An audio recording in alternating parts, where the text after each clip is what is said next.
Bom, vamos então falar ao vivo com quem está cuidando disso direto. Eu estou falando do secretário do Tesouro Nacional, Bruno Funchal. Ele fala conosco via internet, está na casa dele em Brasília. Raquel Landim, nos estúdios de São Paulo. Secretário, boa noite, muito obrigado pela participação. O senhor está nos ouvindo bem?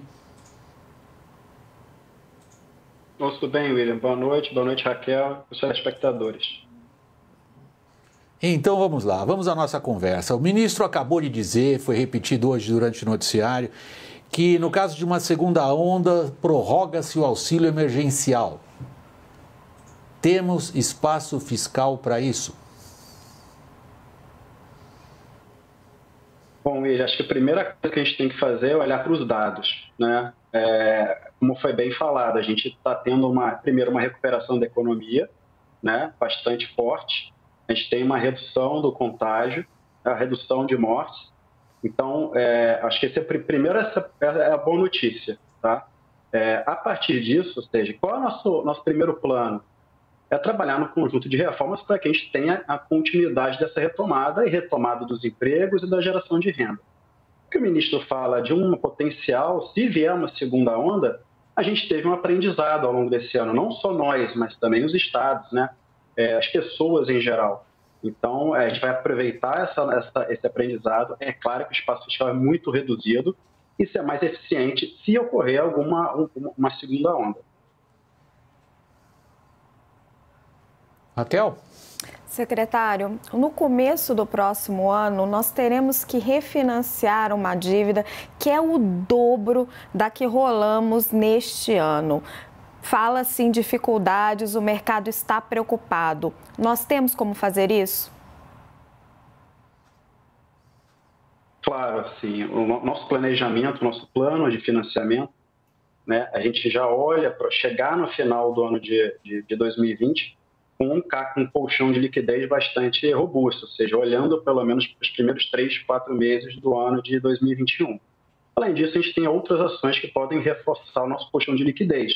Então, por exemplo, a gente está discutindo o próprio projeto, né, o projeto PLP 137, que descarimba recursos de fundos, podem ajudar a gente a pagar algumas despesas e diminuir a necessidade de emissão de títulos, devoluções de bancos públicos. Então, tem outras ações que podem ser usadas para complementar essa necessidade.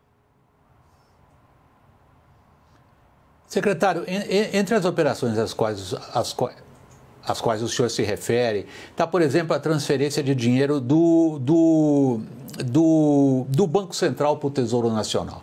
Quantas vezes isso pode ser repetido sem que o mercado entre em estado de alerta? William, assim, a gente fez uma transferência em final de agosto desse ano, né? A transferência foi importante, 325 bilhões. Sempre que houver essa situação de extrema necessidade de liquidez. Tá? Então, no ano passado, nesse ano, inclusive, o Conselho Monetário Nacional, no próprio voto que definiu essa transferência dos 325 bilhões de reais, abriu uma janela para uma nova transferência e ela pode ser feita se necessário. Secretário, se as coisas continuarem como estão e elas não estão boas, nós teremos aí uma década de desequilíbrio fiscal.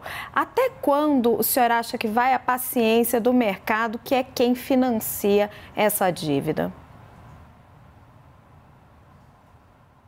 Raquel, a gente precisa voltar ao nosso processo de consolidação fiscal, né? Então, a gente deu um passo muito importante com a reforma da Previdência. Um outro passo importante foi lá em 2016, foi o teto de gastos.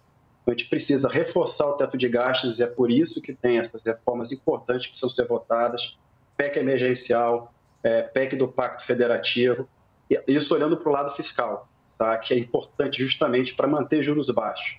Por outro lado, a gente precisa voltar a crescer de forma sustentável. Então, a gente tem que avançar também nas medidas de produtividade, debate da reforma tributária, reforma da lei de falências, marcos regulatórios. Então, tudo é uma agenda que precisa evoluir para que a gente volte a crescer de forma organizada. Secretário, a gente sai desse buraco fiscal sem aumento de imposto?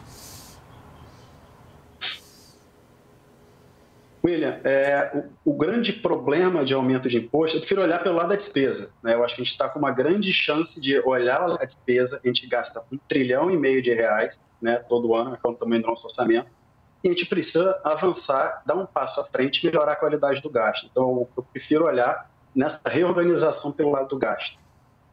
Por quê? Pelo lado da receita, qualquer aumento de imposto, ele freia a retomada da economia.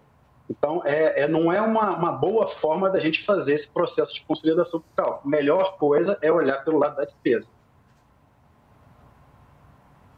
Secretário Bruno Funchal, secretário do Tesouro, muito obrigado pela sua entrevista. A Raquel Landim e a minha aqui no Jornal da CNN. Boa noite aí em Brasília. Boa noite, Raquel.